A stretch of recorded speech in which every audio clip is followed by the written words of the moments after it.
My Media Prime, the African Eye.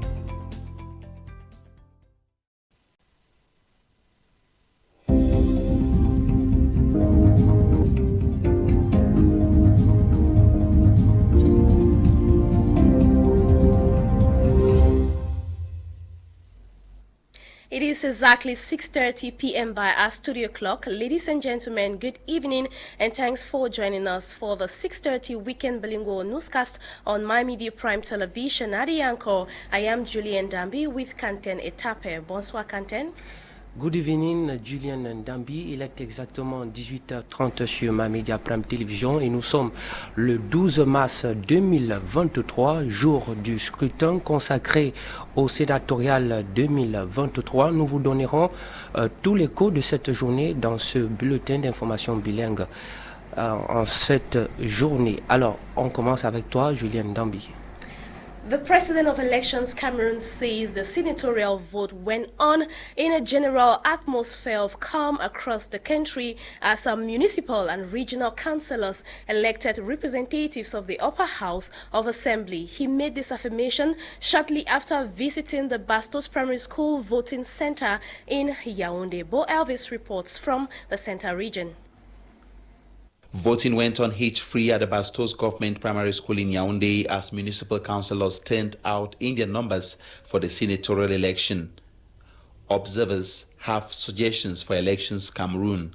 And not in the absence of sanitary service and in charge to take care of people who can be vulnerable, who can be sick, somebody can fall now. What's the issue?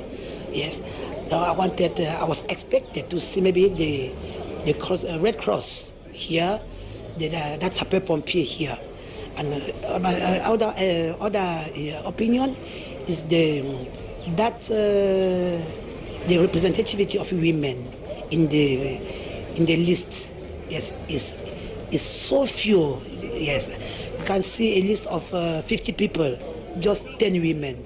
For me, the women are not yet represented in this election. And this is our advocacy that the next election, let us implicate more women and then enter to this management of our city. Tight security disposition was put in place and municipal councillors were brought in buses by various councils to vote. Elections Cameroon is satisfied with the turnout of the polls.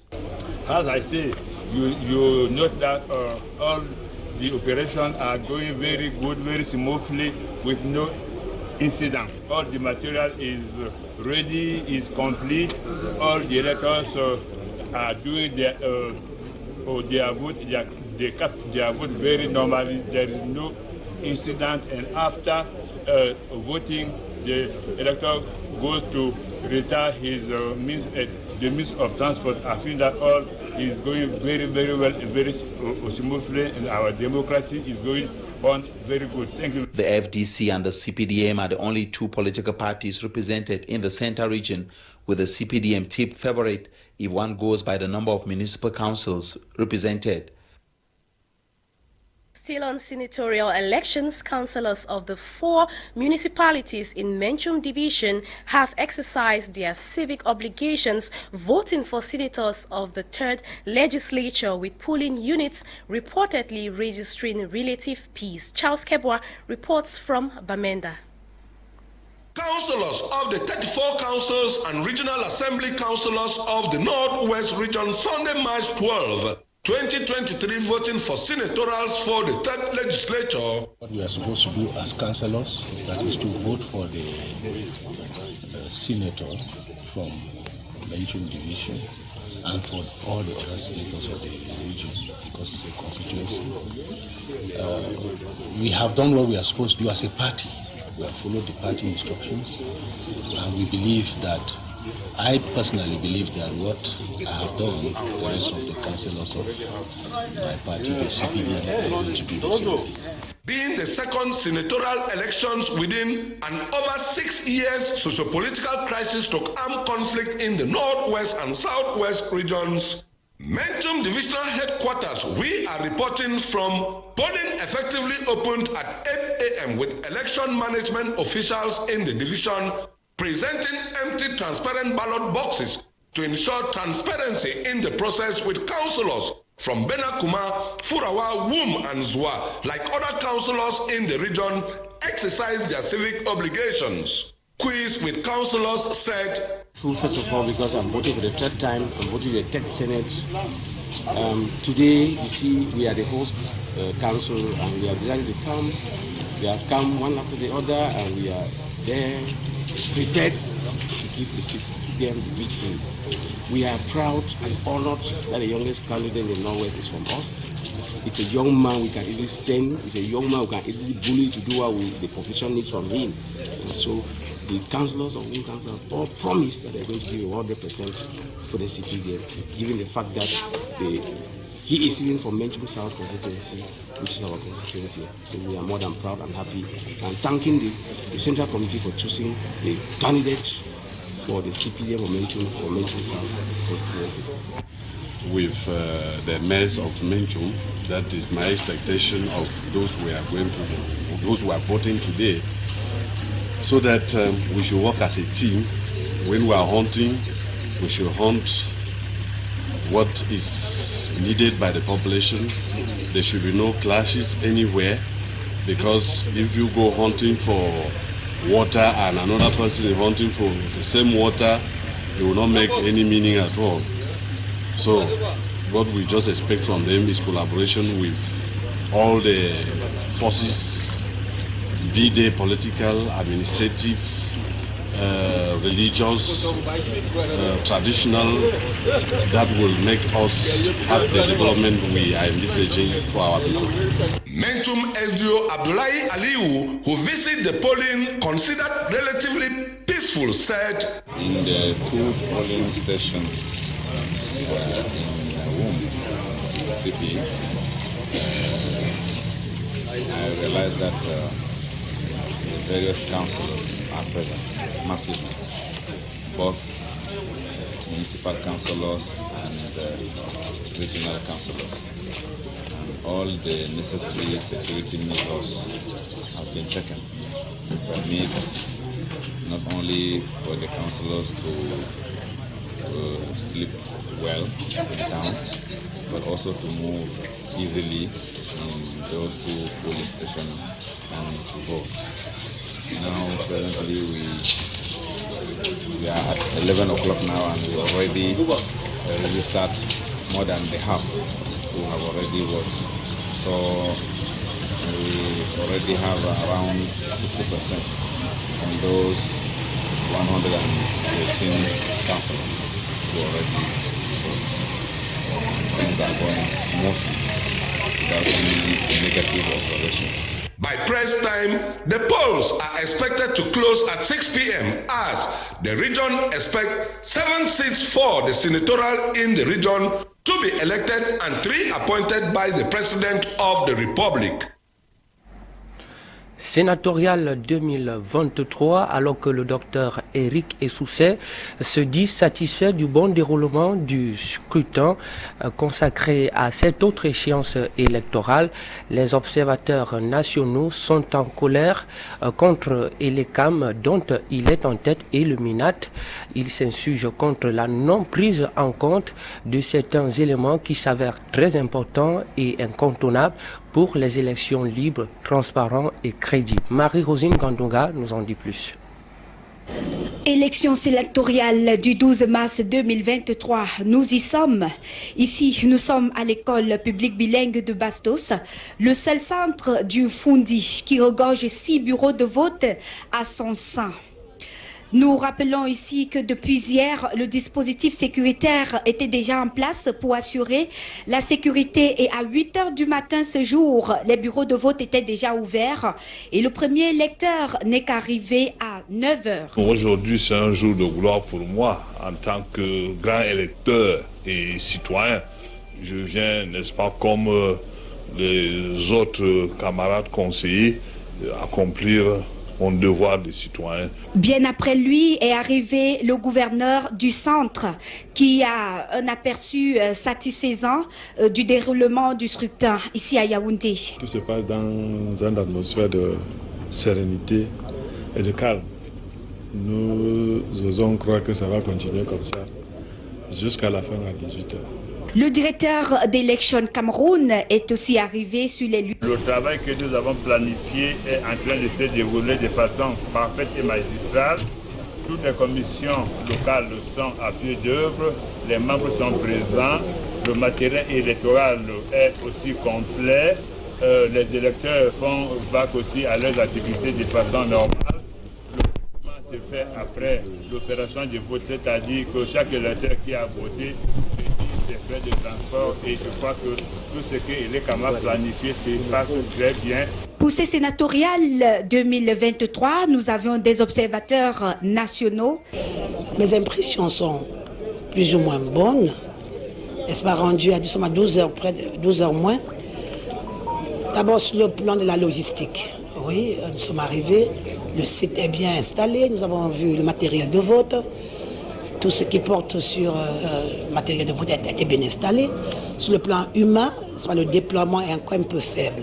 Et la première observation qui n'est pas très positive porte sur l'absence visiblement, n'est-ce pas, des dispositifs de santé.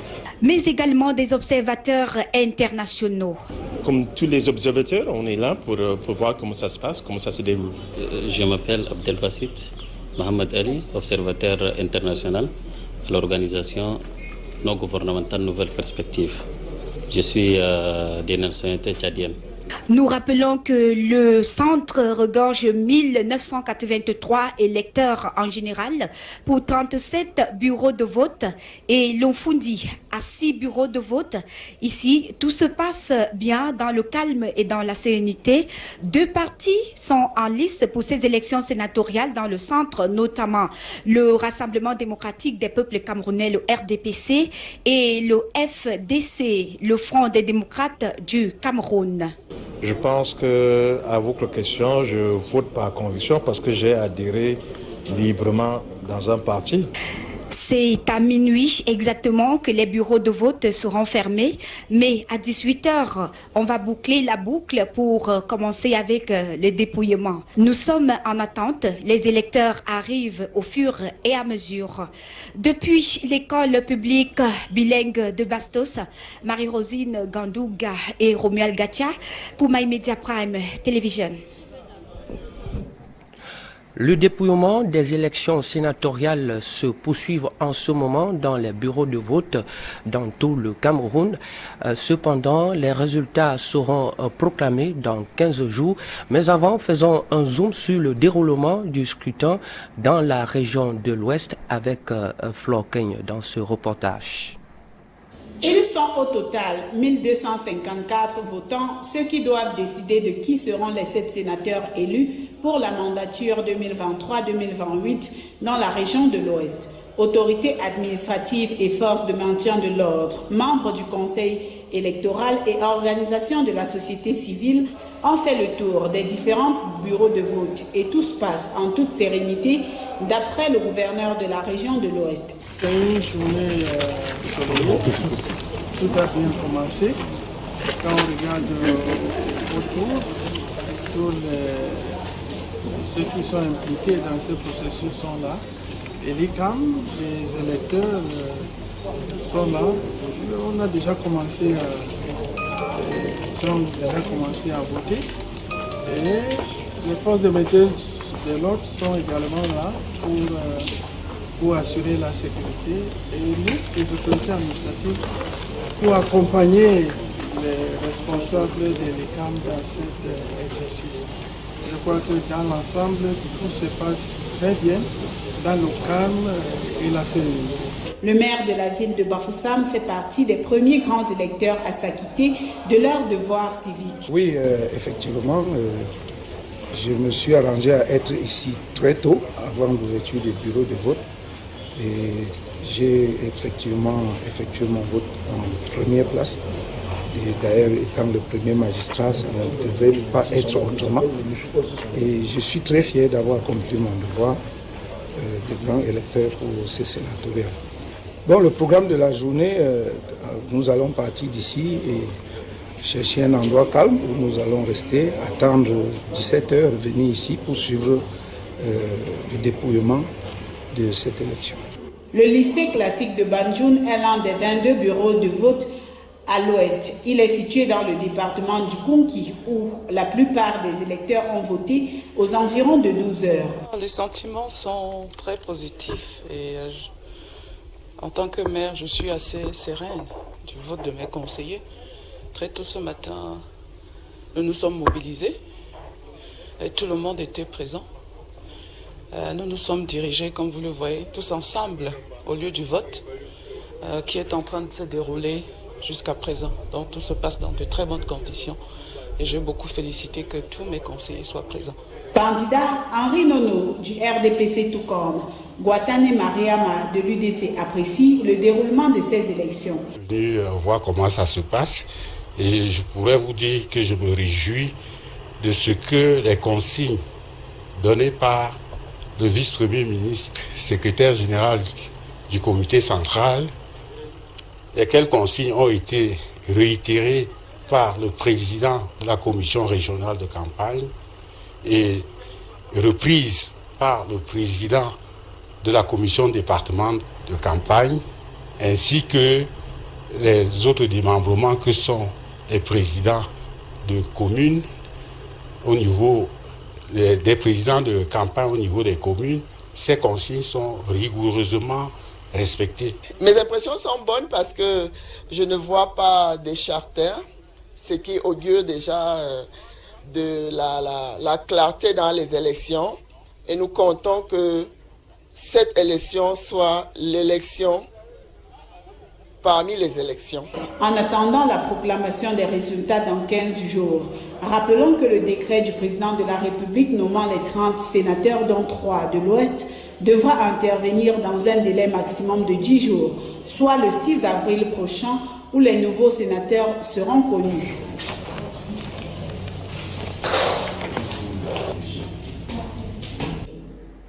Restons toujours en politique puisqu'il s'agit de l'actualité qui domine la toile sur le Cameroun.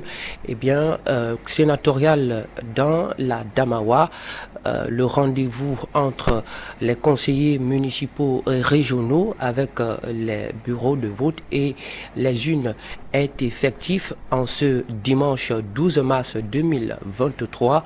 Les partis en liste sont notamment le RDPC et l'UNDP. Selon les dernières informations qui viennent juste de nous parvenir dans ce studio, tout se passe normalement dans le calme et la sérénité dans cette partie du pays. Zoom et on revient juste derrière. Les 4 bureaux de vote logés dans l'enceinte du lycée classique et moderne de Ngaoundé-Repoussé qui est du département de la Vina et les 2 bureaux de vote de l'école publique groupe 3 de Menganga dans le département du Béré ont effectivement ouvert leurs urnes aux grands électeurs dès 8 h ce dimanche matin. Vous l'avez vu, l'école a prêté le matériel comme je l'ai dit depuis 5 heures. On a vu la décoration, on a prévu une tente et des chaises pour des grands électeurs. C'est quand même des grands électeurs et des personnes âgées. Le vote a été ouvert exactement à 8h00.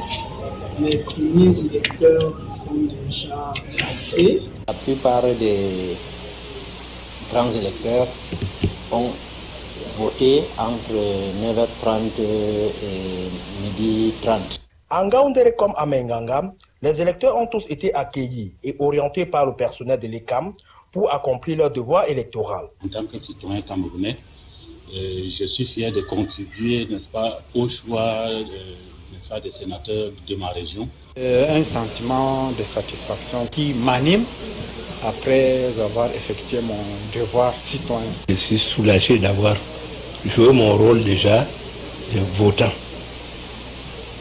Non pour ma personnalité, mais pour toute la population du Béré.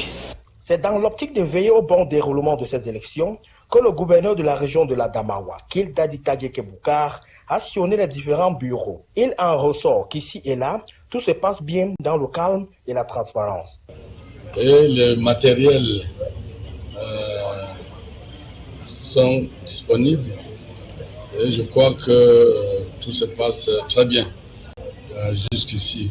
Les forces de l'ordre sont mobilisées pour encadrer les bureaux de vote et notamment à des moments chauds, comme vous le soulignez. Selon lui, le même climat de sérénité est noté dans les autres chefs-lieux des départements de son unité administrative. En rappel, la région de l'Adamawa pour ses élections sénatoriales compte au total 11 bureaux de vote pour 654 grands électeurs.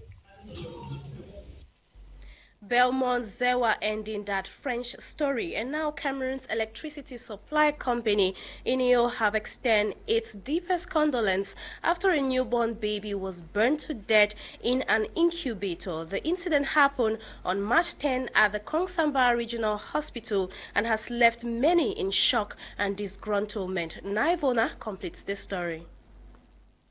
A newborn baby has been burned to death after an incubator caught fire at the Kongsamba Regional Hospital in the Mongo Division of the Littoral region. The tragic incident occurred on March 10, 2023 and was reportedly caused by a short circuit which occurred due to fluctuating electricity supply at the hospital. The newborn is said to have been in an incubator when a fire broke out in the incubator and led to the death of the child. The electricity supply company Eneo, in a release dated Saturday, March 11, 2023, regrets the incident and also extends its deepest condolence to the bereaved families. Eneo also notes that investigations are underway and a second release will be published thereafter. Authorities of the Kongsamba Regional Hospital are yet to make any statement on the incident, but it should be noted that it's not the first time such is happening, as several other deaths are linked to recurrent power blackouts in Cameroon. You're still on to the 6:30 weekend bilingual newscast on My Media Prime Television, and we are coming to you live from our head office in Douala, economic capital of Cameroon. And now some Cameroonian female artists have been applauded by internet users for using their respective digital platforms to denounce social injustice in the country, coming at a time when the 38th celebration of Women's Day has emphasized on digitalization, innovation, and technology. Many hope that this drive will forge equality in the society, as we hear more from Dolly Ngonde. As the Women's Day week wraps up with a call for women to be more involved in digitalization, innovation and technology, some influential Cameroonian female artists like Charlotte Zipunda, Kares Futso, Lady Pons and Katino have been using their social media handles in denouncing several socio-political crises faced in the country. On her part, Kares Futso has re-echoed a post from the end of last year where she denounced the regular power cuts across major cities in the country. Taking to her Facebook page later on, the artist expressed her frustrations in registering her song in the studio following the regular power cuts observed that day. And in her recent reaction, she was joined by another powerful artist, Katino, to denounce the prolonged unresolved armed conflict in the northwest and southwest regions of Cameroon. Je regarde quand il y a pas la paix, qu'est-ce que nous pouvons faire? Nous ne pouvons rien, ne nous mentons pas, nous ne nous trompons pas. Je vous dis encore que c'est le prix d'une mère. However, before this came up, Charlotte Zipanda had once proposed that an avenue be created for sincere dialogue between the two warring parties in order for peace to be restored in the two English-speaking regions of the country. In addition, the case of Martinez Zogo, a former Yaoundé-based journalist who was killed early this year, has also been revoked by the artists who are clamoring for justice. Until date, Lady Pond still has the deceased journalist's photo as her Facebook profile, although she has received backlashes from her fans and other internet users for not being sincere with this act of empathy. The artist, however, came back responding that she has outgrown the age for cheap popularity and the glitz for publicity stunt, amongst other socio-political concerns raised. With this in mind, one can only hope their voices are heard by the powers that be. La route du marché des Toudis est dans un état de décrépitude très avancé, pourtant située en plein cœur de la capitale politique du Cameroun. Quelles sont donc les souffrances que subissent les usagers de cette voie publique à Yaoundé et comment comprendre cette situation? Élément de réponse dans ce reportage signé Marie-Rosine Ngandunga. Pour celui qui n'a jamais mis ses pieds au Cameroun, quand on lui parle du quartier Etoudi où se trouve la présidence de la République, ce dernier s'imaginerait déjà un Eldorado, pourtant un véritable calvaire. Mesdames et messieurs, ne vous imaginez pas que cette route est en plein aménagement, mais plutôt une réparation car la ligne Santa Barbara pour le carrefour Etoudi avait été cassée d'un côté pour mieux placer les tuyaux afin de faciliter la meilleure alimentation en eau dans les ménages. On doit arranger la route d'Etoudi parce que la route d'Etoudi, il y avait des trous, on était en train de mettre les tuyaux d'eau. Oui. Donc c'est par rapport à ça qu'on est en train d'arranger la route. Pendant que les travaux étaient en cours avant la première pluie, les cache-nez étaient la bienvenue pour éviter les maladies dues à la poussière telles que la toux et la malaria. Ce qui nous sauve de cette route présentement, c'est la première pluie qui vient de tomber sur cette terre. C'est la première pluie qui parvient à faire à ce que nous respirons un peu bien. Tellement de poussière et tout. Dès lors que la première pierre a touché le sol, nous sommes un peu à l'aise. Pourtant, l'épineux problème reste ce parcours de combattants qui va du marché pour le 6e. Vivement, cher ministre en charge de l'embellissement de la ville de Yaoundé, notamment le Mindu, sauvez l'honneur de ce quartier qui abrite la présidence de la République, même si cela ne vous arrange pas, surtout qu'à chaque échéance électorale, cher gouvernant, vous nous promettez des routes. Voici donc que vous aviez du pain sur la planche à Etoudi. Rappelons que les présidentielles planent déjà à l'horizon. Suivez mon regard. L'Organisation des Nations Unies a publié une liste récemment montrant les pays africains les plus touchés par l'épidémie du choléra. Mais il s'agit de quels exactement? Liliane Frogouin nous en dit plus dans cet élément. 11 pays africains connaissent une épidémie de choléra étendue et alarmante. C'est la quintessence du communiqué de l'Organisation des Nations Unies rendu public samedi dernier.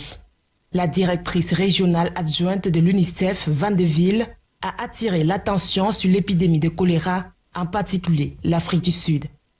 Parmi les 11 pays menacés, le Malawi et le Mozambique sont les plus touchés par l'épidémie qui peut s'avérer meurtrière. Le Burundi, le Cameroun, la République démocratique du Congo, l'Éthiopie, le Nigeria, le Kenya et la Somalie ne sont pas épargnés. L'ONU lance donc ce cri d'alerte sur cette situation alarmante et appelle les dirigeants des 10 pays à plus de vigilance. Cette épidémie de choléra souligne l'importance cruciale de l'accès à l'eau potable et à l'assainissement dans les pays africains touchés. Elle a aussi déclaré qu'il est essentiel que les partenaires internationaux et les organisations humanitaires travaillent ensemble pour fournir une assistance médicale d'urgence et des services d'approvisionnement en eau potable pour assurer des vies et prévenir de futures épidémies. We take you now to the southwest region where 326 young peace builders selected from 3 secondary schools in Boya have been trained to promote peace and social cohesion. The project, organized by Reach Out Cameroon, recently ended in Boya, as our reporter Emanuela C. tells us more. The young peace builders, selected from 9 peace clubs in GBHS Munya, St. Therese Secondary School and GBHS Bokwango, have been trained in a project to enhance youth initiative for peace. And so Richard saw the need to bring out this project to ensure that it helps in promoting and strengthening social cohesion and peace building within the schools. We are hoping, because this is actually the start of the project, this was like a pilot phase, and we wanted to see if introducing peace programs within schools through peace club activities, it will help to enhance peace building, it will promote social cohesion and solidarity among the students. And from all indication, the impact of this project has been felt. While displaying what they have learned from their different peace clubs through poems, drama and dance since 2022, it caught the attention of other peace advocates present. I'm very happy to see what the students have done, and I just thank the organizers and the people who have been on this project for having thought about the students, because that's where our target is. is not on ourselves anymore because we seem to have failed in bringing the peace we seek.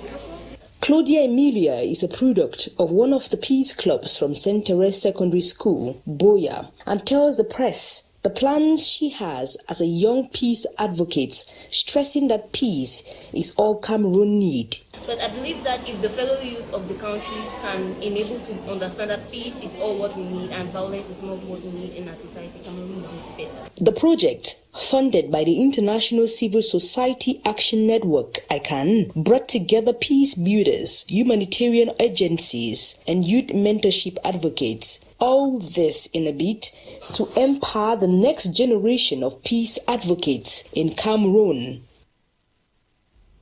Still in Boya, health practitioners have called on the population to practice healthy living in order to avoid kidney failure. The call was made at the start of the weekend during a free screening campaign organized by the EF Foundation and its partners. Once again, Emanuela C. reports from Boya.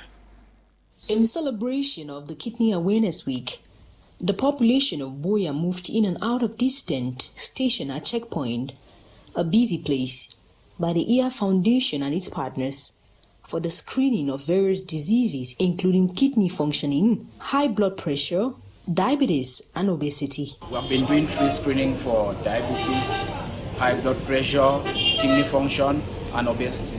As a kidney disease, chronic kidney disease is like a silent killer. At an early stage, there are no signs and symptoms. So the best way of doing this is getting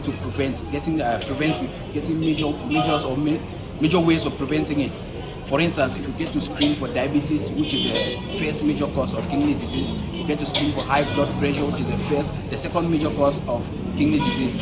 And our doctors are there to counsel and talk with the patients on their different lifestyles, on the different preventive measures in such a way that they can better live their lifestyle in order not to get to the level of chronic kidney disease. The EF Foundation has for the past 5 years done the Green Campaign in March, which is known as the Kidney Awareness Month. Emphasis was placed on the kidney, which is a deadly killer. The most common causes of abnormal kidney functions is hypertension and diabetes. We also have other things here, like because we also find young people with kidney diseases without hypertension and diabetes, and when you question them, you'll find that they usually take non-steroidal anti-inflammatory drugs without medical prescriptions. So people who are exposed to these drugs, people who go on with their daily activities without proper hydration, people who go on without physical exercising, which predisposes them to obesity, and all these other cardiovascular diseases are also prone to get kidney diseases. The free screen campaign brought the young and the old as they passed through the various stages of screening to know their health conditions. Health experts advise the population to live a healthy lifestyle by practicing stress management protocols, get enough rest, and regular checkups at the hospital. The awareness campaign ended with a sport walk encouraging the population to get into exercising every day. Still on more health news, as part of efforts to combat intestinal worms, the National Committee for the Fight Against Schistosomiasis and Intestinal Helminthiasis organized a 4-day workshop in Komento Obala Central region of Cameroon to raise awareness on methods of avoiding intestinal parasites. Eileen Sama completes the story. According to statistics from Cameroon's Ministry of Public Health, more than 10 million Cameroonians are affected by intestinal worms and around 5 million suffer from bilharziosis. Intestinal worms, also known as parasitic worms, are one of the main types of intestinal parasites in humans. These figures from 2017 may be far below reality today. However, this data explains the extent of this health problem, which is already considered by public authorities to be a serious public health concern. Nonetheless, among the combat actions recommended by the National Committee for the Fight Against Schistosomiasis, a disease caused by infection with freshwater parasitic worms, and intestinal helminthiasis, is the intensification of communication. It is to that effect that, before the initiative of the National Program for the Fight Against Schistosomiasis and Intestinal Hematitis was organized recently in Kolmeto, a locality in the Obala Municipality, Lekki Division of Cameroon Central Region. The workshop gathered sector representatives, community stakeholders, communication focal points, among many others. It is worth highlighting here that intestinal worms are contracted when one works barefoot, staying in water spots contaminated by urine and other liquids. Meanwhile, in case of bilharziosis, complications like anemia can lead to non-existent growth delays and poor academic performance in a child. Nonetheless, it is recommended to follow basic hygiene rules and get dewormed every 6 months from the age of 1. Actualité à présent hors de nos frontières, manifestation, les Sénégalais se mobilisent à Paris pour dénoncer les dérives autoritaires de la présidente de la République. Et puis en Gambie, les jeunes de l'opposition, notamment du Parti démocratique uni, défilent dans les rues de la capitale Banjul contre la corruption, tandis qu'en Libye, l'actualité nous parle plutôt d'une transition politique qui a du mal à s'implémenter. Mais l'ONU espère quand même un accord en vue d'élections fin 2023. On voit tout ceci dans cette mouture internationale. Les membres de la diaspora sénégalaise ont manifesté hier samedi à Paris à l'appel du parti de l'opposant Ousmane Sonko du PASTEF pour empêcher à tout prix le président actuel de briguer un 3e mandat au Sénégal. Scandant les slogans « Macky Sall le dictateur ». Les manifestants ont également rappelé les noms des membres des partis africains du Sénégal pour le travail, l'éthique et la fraternité actuellement emprisonnés dans le pays. Ils sont au nombre de 102 personnes détenues pour délit d'opinion. Par ailleurs, en Gambie, plusieurs centaines de jeunes de l'opposition ont défilé récemment dans les rues de la capitale Banjul contre la corruption qui sévit dans le pays d'Afrique de l'Ouest. Une manifestation autorisée par la police, c'est une exception dans cette partie du continent marquée par la dictature de 22 ans achevée en 2017. Et puis en Libye, des élections présidentielles et législatives initialement prévues en décembre 2021 avaient été reportées en raison des divergences observées sur la base juridique des scrutins et de la présence des candidats controversés. L'ONU espère un accord en vue d'élections fin 2023. Le Sénégalais Abdoulaye Bathily, chef de la mission d'appui des Nations Unies en Libye, avait annoncé le mois dernier une nouvelle initiative pour tenter de sortir de l'impasse le pays d'Afrique du Nord qui peine à terminer sa transition interminable depuis la révolte de 2011. Let's now talk sports. The Under-20 AFCON has come to an end, and it is the Teranga Lions of Senegal who are champions of the competition after defeating the Gambia yesterday during the finals. Senegal continues to claim Africa's most prestigious trophies, as we hear in the following report done for us by Magdala Eyong-Bisang. Senegal are 2023 Under-20 champions of the African Cup of Nations in Egypt. The baby Teranga Lions defeated West African neighbors, the Gambia, by 2-0 yesterday at the grand finale of the competition to win their first ever Under-20 AFCON title and automatically pick a ticket to the Under-20 World Cup. Suleiman Faye and Mamadou Kamara scored the goals at the Cairo International Stadium that saw Coach Malik Daf's team secure another trophy for Senegal. This was their sixth clean sheet kept so far in this tournament against the Gambian side who too came into this encounter without having conceded a single goal.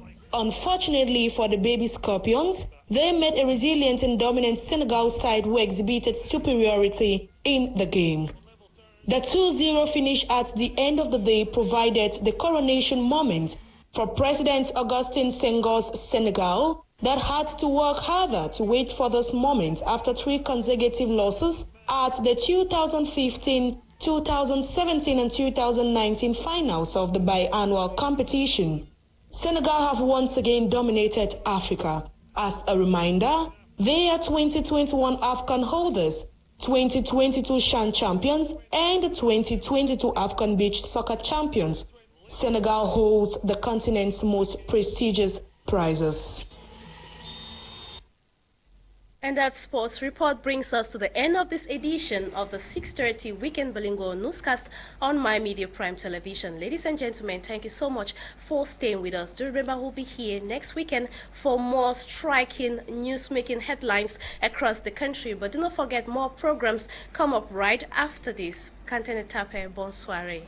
Bonne soirée, Julienne Ndambi. Je te dirais même bon dimanche. Mesdames et messieurs, merci de nous avoir suivis. En tout cas, vous aviez eu raison. On se donne rendez-vous lors des prochaines éditions. Cependant, restez en compagnie de nos programmes.